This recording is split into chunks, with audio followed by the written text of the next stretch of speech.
Senhor, bendizei o seu nome, anunciai a sua salvação de dia em dia, anunciai entre as nações a sua glória, entre todos os povos as suas maravilhas. Antes que você se assente, eu gostaria que você repetisse depois de mim algumas frases que eu vou dizer, tá bom? Amém? Posso contar com os irmãos? Então vamos lá. Um cântico novo. Bendizei o seu nome. Anunciai a sua glória e as suas maravilhas. Assente-se glorificando ao Senhor, que Ele é bom, Ele é poderoso, Ele é maravilhoso. E de fato Ele fará o que lhe apraz nesta noite. Glória a Deus por isso. Irmãos, antes de mais nada, eu vou ter que falar, né? Eu falei para a pastora, ô filho de Deus, no final do culto, o Senhor fale comigo, me dê a paz. Mas eu não consigo ministrar com fundo musical, viu, filho? Eu canto desde os 5 anos, igreja. E se o Senhor soltar uma melodia aí que eu sei o hino, o tique e o teco aqui não vai corresponder. Bom? Aí vai ficar uma mistura, irmãos, não vai ficar bom esse negócio. Mas obrigada, viu? Deus te abençoe, Deus te abençoe. Queridos, eu quero agradecer a Deus por estar aqui mais uma noite. Ontem nós estivemos aqui num culto abençoado demais. Podemos ouvir o pastor Belmiro ministrar, né, irmãos? E é difícil, viu? Porque pregar depois do meu esposo não é fácil. Eu não vou falar o que eu ia falar aqui, porque ele disse que não era para eu falar, eu vou falar. Ele disse que não era para eu falar, mas eu vou falar, não vou falar. Irmãos, meu esposo é uma bênção. E ministrar depois dele não é fácil. Né? Ele é um exímio pregador. Eu amo ouvi-lo. Não me canso de dizer o quanto Deus tem usado a vida dele. Eu quero agradecer a Deus pela vida dos pastores dessa casa, o pastor Rinaldo, Deus abençoe, é um prazer, é uma honra, viu, pastor? E a pastora Josi. Como hoje é meu dia, então eu vou fazer bem bonito, irmãos, que é para eu voltar. Eu sou inteligente. Pastora Josi, fica de pé. E nós é inteligente. Irmãos, a pastora Josi, ela é maravilhosa, irmãos. E aqui nós é inteligente. Deus abençoe. Brincadeiras à parte, irmão, mas de fato é o que ela é. Que Deus continue abençoando sua vida, viu? Que Deus a abençoe, Deus abençoe o irmão Tiago, Deus abençoe o Fran. Que Deus continue guardando a sua casa, a sua família, em nome de Jesus. Deus abençoe a todos os irmãos que nesta noite estão aqui. Deus abençoe a vida da irmã Sônia. Tenho certeza que ela já orou por mim, né, irmã Sônia? Ela disse, então vai intercedendo daí, tá bom, irmã Sônia? Irmã Sônia é uma companheira, irmãos. Eu tenho a honra e o privilégio de tê-la como minha dirigente do Círculo de Oração. É uma mulher de Deus, de oração, que muito tem me ajudado. Eu louvo a Deus pela vida dela. Amém? Vamos para a palavra do Senhor? Ora para ela. Irmãos, quando eu recebi este tema aqui, eu sou uma pessoa que eu sou apaixonada pelo livro dos Salmos. Quando nós éramos pequenos, a mãe fazia nós lermos a Bíblia, tinha cultos matinais. Hoje em dia, muitas crianças não sabem nem o que é isso mais. Mas a mãe pegava os 6 filhos, na época nós éramos só 6, e colocávamos todos nós para fazer culto dentro de casa. Então, um dirigia, um cantava, o outro pregava, um tirava a oferta, e era assim que funcionava. Eu me batizei, fui selada com o Espírito Santo de Deus em um culto dentro da minha casa, dirigido pelo meu irmão, que hoje é pastor. Eu tinha 12 anos de idade. Então, a mãe pegava e fazia a gente ler o livro de Salmos. Então, eu me apaixonei pelo livro de Salmos. O livro de Salmos é um livro que tem palavra para tudo. Você vai encontrar no livro de Salmos uma palavra para a sua angústia, para a sua dor, para o seu luto, para a sua perda, para o seu sofrimento, para a sua prosperidade, para a glória de Deus, para a exaltação de Deus, sobre a soberania de Deus, sobre a voz de Deus, sobre o poder de Deus, sobre o seu braço forte, como Ele é refúgio, como Ele é fortaleza, como eu tenho que olhar para Ele, como eu tenho que caminhar a favor dEle, como Ele é pastor, como Ele é soberano e por aí vai. Então, o livro dos Salmos tem uma palavra para tudo. É um livro completo, E o que mais me chama a atenção é o maior número dele, que é o 119, do começo ao fim, enaltece, esclarece e fala da palavra, do poder que tem em você entender que quando você guardar a palavra, os mandamentos do Senhor, Ele cuida de você, Ele cuida da sua casa, Ele mantém-se fiel à sua palavra, porque você guarda ela no seu coração. Então, automaticamente Ele se manterá fiel à sua palavra. Este é o livro dos Salmos. Ontem o nosso pastor que nos antecedeu aqui, o pastor Belmir, ele deixou muito claro, esse texto que nós lemos, esse cântico, ele está presente lá em 1 Crônicas, capítulo 16, o verso 23 ao 33. Você vai encontrar exatamente este cântico, palavra por palavra. Ele foi composto por Davi quando estão trazendo a Arca da Aliança de volta. Quando estão trazendo a presença de Deus de volta, que era o que a arca simbolizava. Então, ele vai escrever este salmo. E ele também é continuação do Salmo 95. Se você vê o Salmo 95, que é do mesmo compositor, ele está dando uma ênfase aqui no 96, mas o Salmo 95, ele está convidando a louvar e celebrar ao Senhor. E o Salmo 96 está convidando toda a terra a temer ao Senhor. Então, ele é uma continuação. O 95 continua no 96. Então, eles estão interligados. Porém, Davi aqui, ele vai fazer uma longa e uma ênfase à soberania de Deus. Você vai notar tudo que ele vai dizer, enaltecendo a Deus, a sua soberania. O Salmo 96, ele é um apelo a todas as nações para que reconheçam que somente Deus é o nosso Deus. Não tem para onde a gente possa ir. Somente Deus é o nosso Deus. Ele é único. Moisés vai deixar claro lá em Deuteronômio 6,4 que Deus é o único Deus. Não único em soberania, em adoração, porque tudo isso de fato ele é. Mas Moisés está deixando claro à nação de Israel que ele é único, por quê? Porque não tem ninguém capaz de fazer o que ele faz. Não existe outro Deus. Deus é o único Deus. Não tem outro. Não tem. Se um dia alguém me apresentar um Deus que tem o poder de saber o que eu estou pensando agora, se alguém me apresentar um Deus que tem o poder de dizer o meu nome, mesmo quando ainda eu não fui gerada no ventre da minha mãe de forma terrível e assombrosa, não tem. Só quem faz isso? O nosso Deus.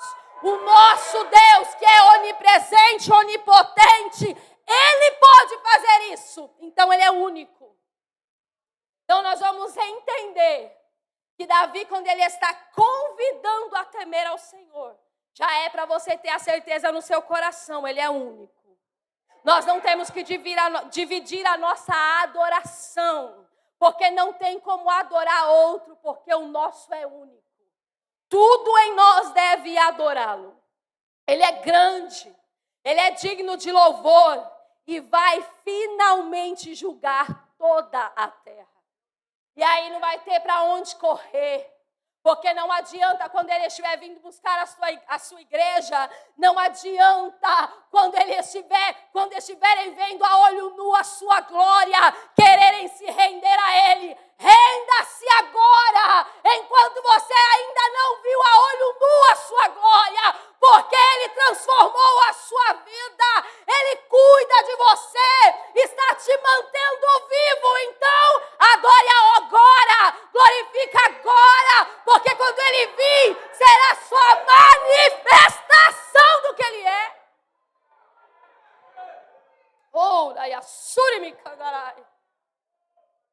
Nós estamos diante de um convite que requer uma ação contínua. Aqui está deixando muito claro. Você vai encontrar durante todos esses 13 versos que tem nesse texto aqui.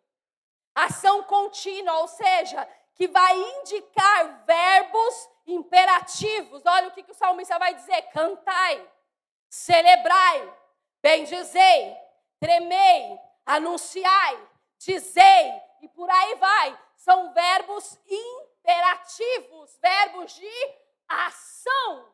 O que o Espírito está deixando claro para nós é: diante de Deus, não dá para se apresentar de qualquer jeito, mas é em grande entusiasmo e em crescente empolgação. É como nós ouvimos ontem, é servi-lo de forma contínua, de forma gradual, em crescente empolgação. É adorá-lo em movimento, é todos os dias celebrar quem Ele é.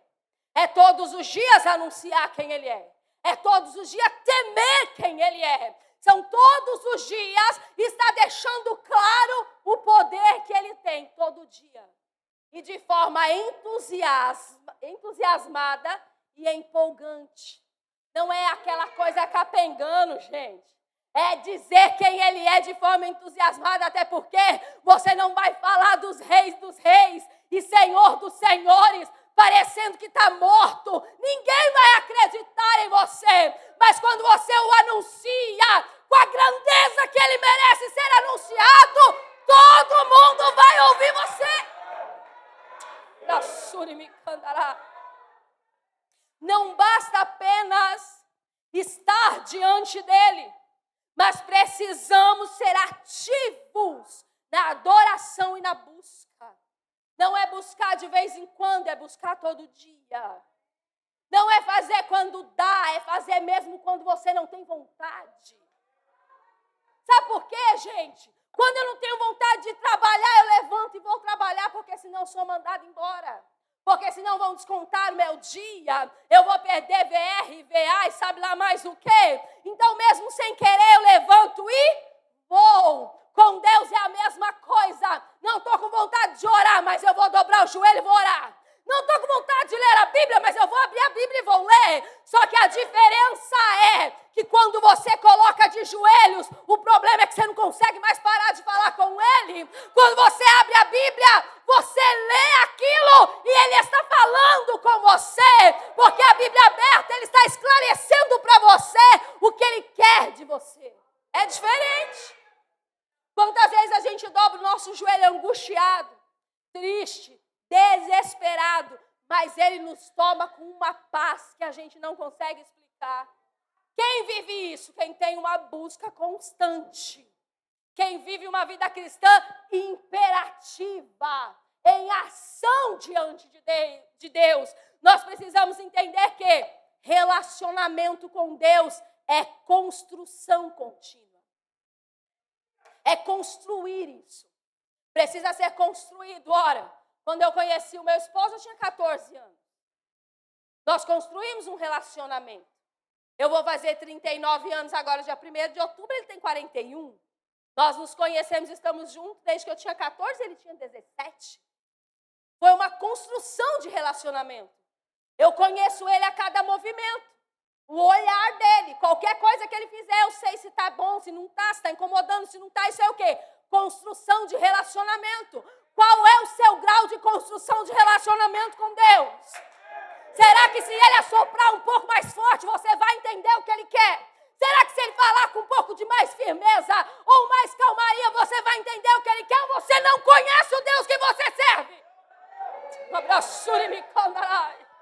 Ou você só lembra dele quando você está em desespero. Isso não é construir relacionamento. Isso é querer fazer barganha com Deus. Construir relacionamento, gente, é ver Deus até no cantar do passarinho. Construir relacionamento é ver uma formiguinha andar na beira de uma avenida quente e conseguir ver a ação de Deus. Isso é construir relacionamento. É conhecer aquele que você diz conhecer. É saber quem ele é. Construir um relacionamento. Nós vamos ver aqui no verso 1. Davi diz o seguinte: cantai ao Senhor um cântico novo. Ok. Se você vê a mesma coisa lá em 1 Crônicas 16, você vai ver eles dizer a mesma coisa. Convidar o povo a cantar. Gente, a arca voltou para casa. A arca está de novo na nação de Israel. A arca está entrando, está chegando. Ela simboliza a presença. Então, ora, ele vai gritar para o povo: cantem um cântico novo. Por quê? Porque ela está chegando. A presença está entrando. Então, cante, dance, celebre, sapateia, reaja, seja imperativo a presença dele. Ele está chegando, então reaja. Tenha um cântico novo, porque ele está chegando. Reage. Não dá para entender um cristão que não reage diante da presença de Deus. Mas nem que seja para chorar, meu filho, nem que seja para sentir um arrepio, mas reage, porque a presença dele está chegando. Aí, no Novo Testamento, que nós vamos ver, Jesus nasceu e nos redimiu a Deus.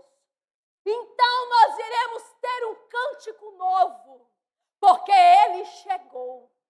Aquele que fora prometido desde o princípio, agora é real no meio de nós.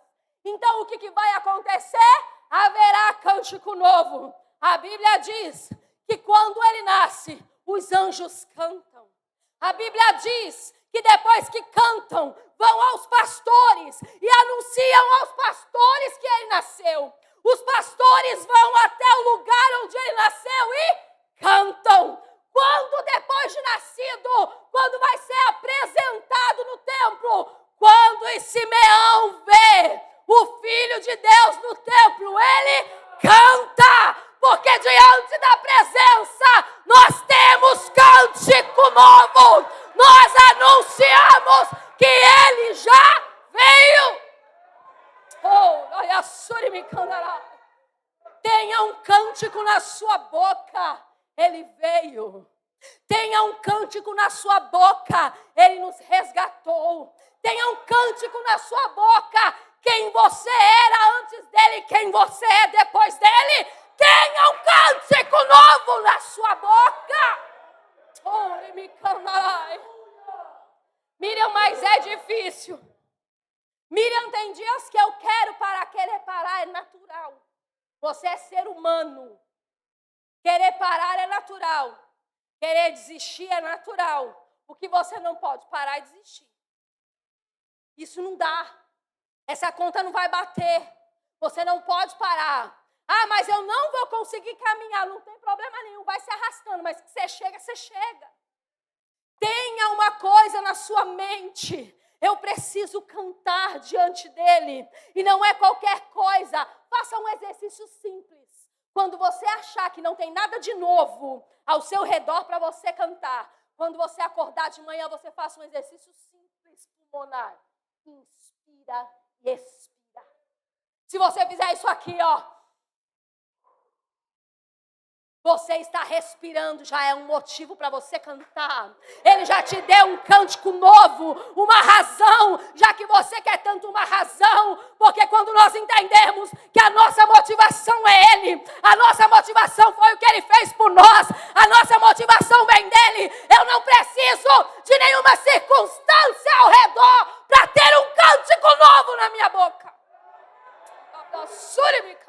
Canta, meu filho. Tenha um cântico novo nessa boca. Aí nós vamos ver no verso 2. O salmista diz assim: bendizei o seu nome. O nome, às vezes você pode pensar assim, mas é só um nome. Está falando do nome dele. Você não está falando de qualquer coisa, está falando do nome dele. Bendizei o seu nome. O nome que está sobre todos os nomes. O nome temível.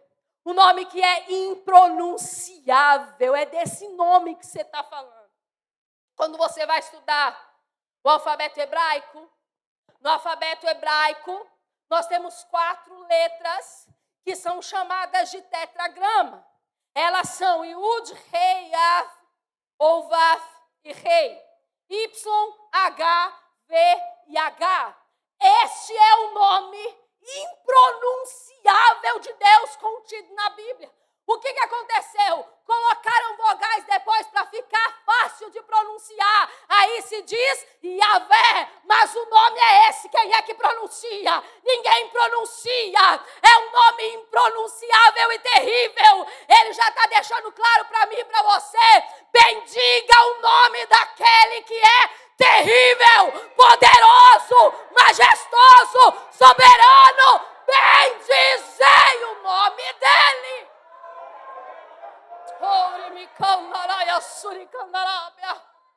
Bendiga o seu nome. Na cultura hebraica, eles não falam o nome de Deus em vão. Miriam, tem na Bíblia, eu sei que tem. Foi o mandamento dele. Em algumas culturas dizem que isso foi imposto porque algumas culturas entendiam, porque você sabe que a Bíblia tem diversas histórias sobre idolatria de diversos povos pagãos. E aí algumas culturas diziam que se eu descobrisse, irmão, o nome do Deus que eu idolatrei, ele vai ficar meio perdido. Então, por alguns instantes, ele vai fazer tudo que eu quero, porque eu descobri o nome dele. Porque eu sei qual é o nome que ninguém sabia, então ele vai ficar perdido. Então Deus vai deixar muito claro, não diga o nome do Senhor, seu Deus, em vão. E aí você vai encontrar o povo judeu, os hebreus fazerem o quê? Eles dizem o nome de Deus da seguinte forma, Hashem, o nome. Quando eles vão escrever o nome de Deus, eles escrevem D, eu vou falar em português, tá bom? Eles escrevem D, eles vão colocar um apóstrofo, aquela vírgula em cima no lugar do E, o U e o S. Por quê? Porque eles não escrevem o nome de Deus em nada que é consumível, porque o nome de Deus não é consumido por nada. Então eles entendem, não fico por aí declarando o nome dele, não fico por aí escrevendo à toa o nome dele. Ele é terrível, ele é soberano e eu bendigo o nome dele. Eles não vão dizer o nome dele em vão e nem escrever o nome dele em vão. Você consegue entender o poder que tem o nome dele? Você consegue entender? Porque hoje em dia se tornou uma coisa tão rotineira. As pessoas ficarem dizendo, em nome de Jesus, o sangue de Jesus tem poder. Automaticamente qualquer coisinha que acontece é o nome de Deus no meio. Mas você consegue entender o poder que tem o nome dele. O poder dele quebra cadeias. O poder do nome dele vai restituir vida. O poder do nome dele pode ressuscitar o morto. O poder do nome dele traz vida no ambiente. O poder do nome dele transforma, salva, cura, liberta. É o poder do nome dele. Então eu bendigo, porque este é o poder do nome dele. A Bíblia diz em Atos, capítulo 4, verso 12, não há salvação em nenhum outro, pois debaixo do céu não há nenhum outro nome dado aos homens, pelo qual devemos ser salvos. É este o poder do nome dele. Você não consegue salvação em Buda, Maomé, seja lá qual forem os outros deuses que já falaram, já te apresentaram. Você só consegue salvação no nome dele. Você só consegue socorro imediato no nome dele. Você só consegue cura no nome dele. Tudo que você conseguir na sua vida, que seja sobrenatural ou até natural, é por causa dele. É por causa do nome dele. É ele quem faz. O seu nome nos garante a sua presença. A Bíblia diz que nasceria um menino e ele seria chamado Emanuel, que é Deus conosco. Imanu no hebraico, conosco. A raiz do conosco no hebraico, no meio. Então ele está deixando bem claro. Emanuel, ele é Deus no meio. Ele é Deus conosco. A sua presença está comigo porque eu chamo o nome dele. Eu bendigo o nome dele. Ele está sempre comigo. Ele está presente. E não é em qualquer lugar, não, é no meio. Por quê? Porque eu não volto nem para trás, nem vou para frente se não passar por ele. Eu não vou para lugar nenhum se eu não passar por ele primeiro. Então ele está no meio. Tudo que eu preciso é só eu dizer o nome dele que eu tenho. Tudo que eu preciso é só eu estar diante da presença dele, porque eu tenho. Ele está no meio. O verso 2b, o salmista vai dizer assim: anunciai a salvação de dia em dia. Ô, gente, o que você entende sobre anunciar? Você vai fazer uma entrevista de emprego. Vai, vou ser bem didática aqui, pedagógica, para a gente entender. Você vai fazer uma entrevista de emprego. E aí o entrevistador vai te perguntar: como você ficou sabendo dessa vaga? É indicação, é anúncio, Jobs, CAT, como é que foi que você ficou sabendo? Internet, Instagram? De alguma forma você ficou sabendo. De algum jeito você viu um anúncio. Seja num outdoor, seja numa placa piscante, você viu um anúncio. Por isso você foi até o lugar. Essa é a minha e a sua função, anunciar. Então, Miriam, o que eu tenho que ser? Um outdoor, uma placa piscante. Jesus salva, Jesus salva, Jesus salva, Jesus salva. É isso que nós temos que ser. Um outdoor gigante escrito Jesus salva. Um anúncio ambulante em relação à salvação. Falar que anuncia a salvação dia em dia é pelo que eu sou. Porque as pessoas acham que é só estar na igreja, que é só pôr uma roupa de um cristão. Mas não é. É a sua integridade. Integridade se trata do que você é quando não tem ninguém presente. Integridade se trata do que você é lá na sua casa. Por isso que Deus vai testificar sobre Jó. Você viu meu servo Jó? É íntegro, é fiel, é justo e se desvia do mal. Se desviar do mal, eu estar diante dele. Eu sei que aquilo vai dar problema. O caminho vai ser maior, mas eu prefiro fazer o caminho maior do que dar de cara com o mal. Eu prefiro fazer o caminho maior do que cair na tentação do pecado. Então que nós possamos entender. Eu anuncio o Evangelho de Cristo com a minha vida, com as minhas ações, com as minhas palavras, com o meu olhar, com tudo que há em mim. Eu anuncio a salvação. Tudo. Você vai sair daqui hoje. Fala assim, eu não faço isso, mas vou fazer agora. Olha para o irmão que está do seu lado, para a irmã, e fala assim para ela, ó. Você é um outdoor da salvação. Nós somos, irmãos, um outdoor da salvação. Nós estamos a todo tempo, o mundo tem que olhar para mim, tem que falar, Jesus de fato salva.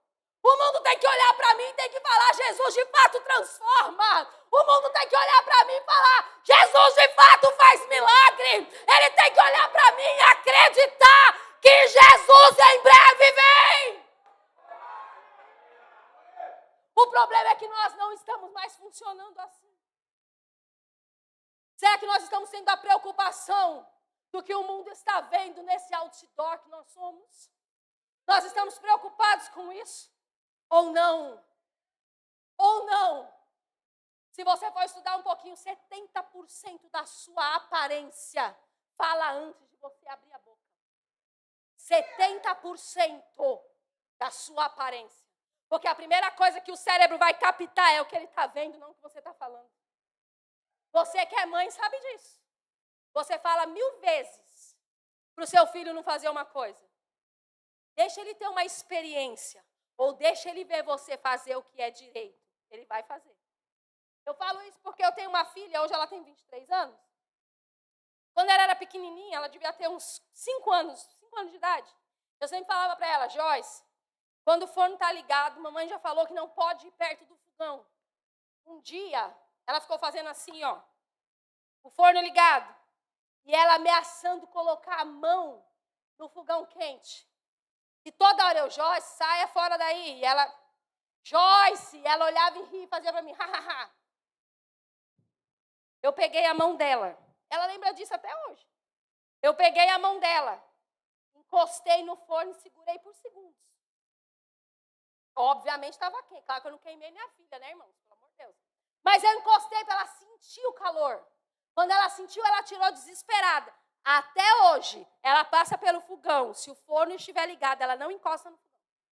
Aí alguns por aí vai dizer, traumatizou a criança. Ensinei a criança, não traumatizei criança nenhuma.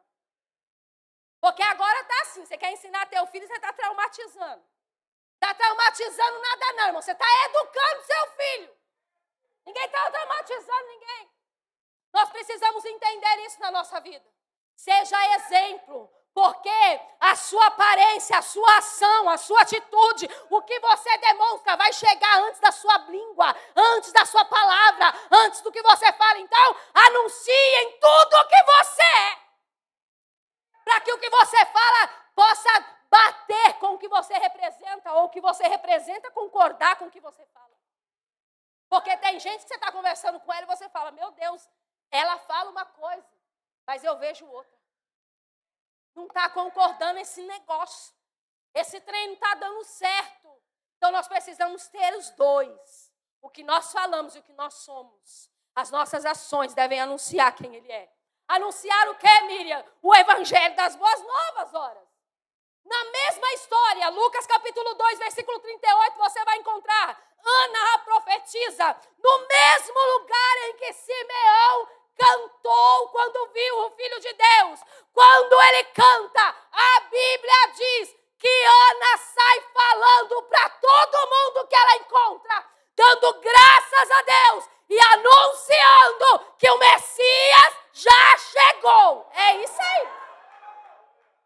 É anunciar o evangelho da salvação para todo mundo.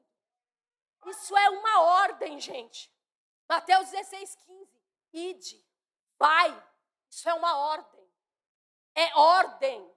E ordem nós estamos aqui para obedecer. Anuncie para o máximo de pessoa que você puder.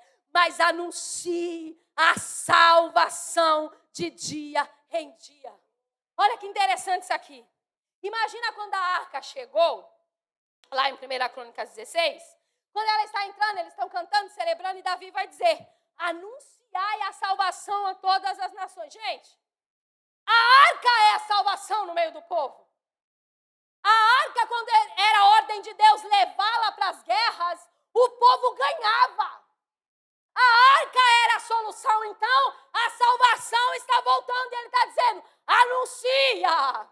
Mas não anuncia só para a gente, não. Anuncia para a nação, porque todo mundo vai saber que ela está de volta. E agora, se vier contra nós, vai ter problema, porque a salvação está de volta.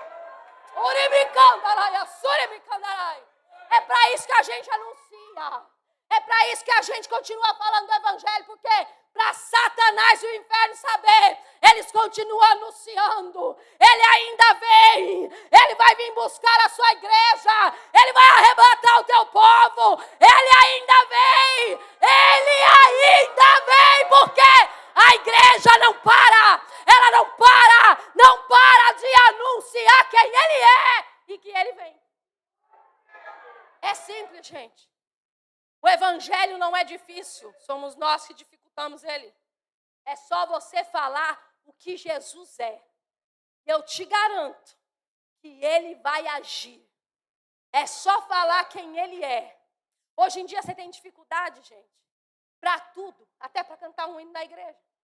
Claro que você tem que prestar atenção na letra dos louvores que você canta, é lógico. Mas hoje, muitos pregadores, muitos cristãos estão perdendo tempo na internet, no Instagram, Facebook, YouTube. Gente, fazendo sensacionalismo contra cantores, contra pregadores, contra a igreja, por conta de uma letra de um hino, por conta de uma coisa que foi falada no louvor, por conta de uma coisa que o pregador falou. Será que isso é teológico? Será que isso é escatológico? Pelo amor de Deus, meu filho, prega o evangelho. O tempo que tu está gastando, verificando que o seu irmão falou, deixou de falar, você usa a sua rede social como anúncio. Ele vem, ele vem, ele vem, ele vem, ele vem. Mas que coisa desagradável, gente. Tu abre a rede social do irmão, é bênção de Deus, você quer ouvir uma palavra, o que é que você vê lá? Uma briga danada, um contra o outro, porque falou, era para falar vocês, mas o pregador falou vocês, pelo amor de Deus, vai caçar o que fazer, gente. Bora pregar o evangelho, até o mundo não aguentar mais ouvir, e a gente ser tirado daqui. Bora pregar o evangelho, gente. Bora falar que ele vem. Miriam, mas isso irrita. Miriam, mas isso incomoda. O povo não está preocupado com a palavra, problema do povo. A ordem para você foi anuncia. A ordem para você foi ide. Mas não querem ouvir? Não interessa. Fala, porque uma hora ele vai ouvir. Fala. Nós ouvimos ontem aqui, a irmã ficou 3 anos evangelizando para eles. 3 anos, uma hora escutou. Uma hora vai ouvir. Deus não falou para você, fale se alguém te ouvir. Jesus, a ordem foi, anuncia, ide, fala. É simples assim. Mas não estão dando ouvido, não importa, continua falando. Mas não querem saber, não importa, continua falando. Continua falando, porque imagine você, a transformação que Deus fez na sua vida foi um dia alegre, feliz para você, para sua casa, para sua família. Imagina aquele que está do teu lado e que muitos estão dizendo que está perdido. Daqui a um tempo está sentado aqui adorando a Deus, celebrando com você, porque você cumpriu a ordem do Senhor. Aleluia, oh aleluia. Anunciai a sua glória e as suas maravilhas. Verso 3. Olha aqui que interessante. Salmo 111, versículo 3 vai dizer assim: glória e majestade há em sua obra. Ele está deixando muito claro. Anuncie sobre a glória dele. Anuncie sobre as maravilhas que ele é capaz de fazer. Você vai encontrar a glória e as maravilhas do Senhor na sua criação. Quando você consegue sequer imaginar como os mares ficam separados do jeito que estão. Como o céu não despenca de lá de cima. Como as estrelas não caem de lá para cá. Como o sol não cai de lá para cá. Como que o sol fica e a lua fica à noite? Como que isso funciona? Por mais que a ciência queira dar explicação para tudo, o que eu vejo quando eu olho para o sol? A glória de Deus e as suas maravilhas. O que eu vejo quando eu olho o pardal cantar depois de uma chuva, pastor, destruído, mas ele está cantando a glória de Deus e as suas maravilhas. O que eu vejo quando simplesmente o orvalho está sobre a terra, a glória de Deus e as suas maravilhas. Eu vejo a glória dele e as suas maravilhas na sua criação. Eu consigo ver. Eu consigo ver a glória de Deus e as suas maravilhas no ser humano, que é criação de Deus. Ô, gente, você já parou para pensar quantos ossos você tem no seu corpo? 206. 206. 206 ossos formam o seu esqueleto humano. Tem um bem pequenininho que fica dentro do seu ouvido. E tem o maior do seu corpo, que é o fêmur que vem da sua coxa até o seu quadril. 206 ossos para manter você de pé. Aí, com tudo isso, você tem todo o revestimento muscular, de tendões, de tecidos, carne, órgãos, cérebro que te faz pensar e te dá movimentos. Você tem tudo isso em você e você não consegue ver a glória de Deus e as suas maravilhas. Você tem um coração, um órgão, um tecido que pulsa dentro de você. sem você dar sequer uma ordem, e você não vê a glória de Deus e as suas maravilhas. Você tem dentro de você um pulmão que fica dentro da sua caixa torácica. Está aqui. E ele se expande quando você respira e você não vê a glória de Deus e as suas maravilhas. Sabe qual que é o nosso problema? Nós queremos ver a glória de Deus em estardalhaços. Nós queremos ver a glória de Deus, nós achamos que Ele só vai fazer glória se tiver uma nuvem, se tiver um fogo, se tiver uma coluna, se tiver algo sobrenatural. Meu filho, você existir é sobrenatural, meu filho. A sua existência anuncia a glória de Deus e as suas maravilhas. Nós anunciamos a glória dele e as suas maravilhas. Nós somos, irmã, imagem e semelhança do Todo-Poderoso. Nós anunciamos quem ele é. Nós anunciamos a sua glória e a vemos na sua bondade e na sua misericórdia. Quando nós vamos ver o salmista dizer que, lá no capítulo número 23, verso 6, ele vai dizer, bondade e misericórdia me segue todo dia. Não é de vez em quando, são todos os dias. E eu faço o que com tudo isso? Eu permaneço na casa dele. Eu permaneço anunciando ele, porque a bondade, a misericórdia dele me segue todo dia. A sua glória, a sua maravilha está no seu amor, nos seus próprios atributos, em quem ele é, do que ele é capaz de fazer. Olha o que a Bíblia vai dizer. Ele me amou quando eu ainda era pecador. Isso é glória e maravilha, gente. Quando eu não queria nada com ele, ele ainda me amou. Quando eu renunciei tudo que ele me deu o seu filho como sacrifício de cruz. Eu vejo a glória dele, a sua maravilha em quem ele é. Eu vejo em quem ele é. Eu vejo a sua glória e a sua maravilha no seu poder e na sua força. A Bíblia diz que ele apenas pega a sua mão e a faz como uma concha e pega a água do mar na mão. Poder e força. Eu vejo o meu Deus tirar com mão forte o seu povo do Egito. Poder e força. Eu vejo o meu Deus abrir o mar vermelho e colocar o seu povo do outro lado. Poder e força. Eu vejo o meu Deus proteger esse mesmo povo durante o dia e durante a noite. Poder e força.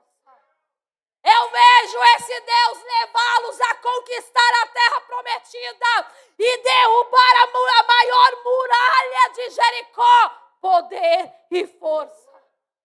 Eu vejo. Tem ação de homens. Tem ação humana. Não. É pura e simplesmente poder e força. Então eu o glorifico. Eu o enalteço. E eu anuncio a sua glória e as suas maravilhas. Eu vejo a glória e a maravilha dele, das suas obras, no seu Filho Jesus. A Bíblia vai dizer em Filipenses 2, do 9 ao 11, eu vou ler para vocês.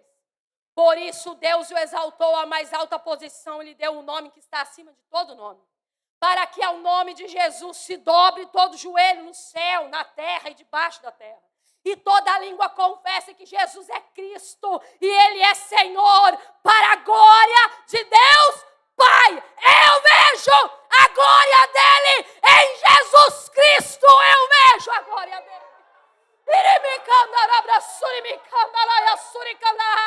Enquanto o mundo vê maldição na cruz que o pregou, eu vejo glória e maravilha. Enquanto o mundo desdenha quem ele é e o poder que ele tem, eu vejo nele glória e maravilha.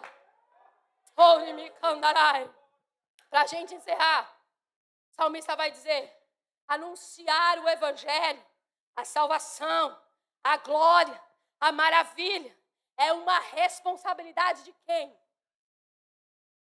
Anunciar é uma responsabilidade de quem? Nossa, da igreja. Só que essa responsabilidade, presta atenção nisso aqui, é uma responsabilidade significativa. Salmo 126, verso 4. Fazei-nos regressar do cativeiro, ó Senhor.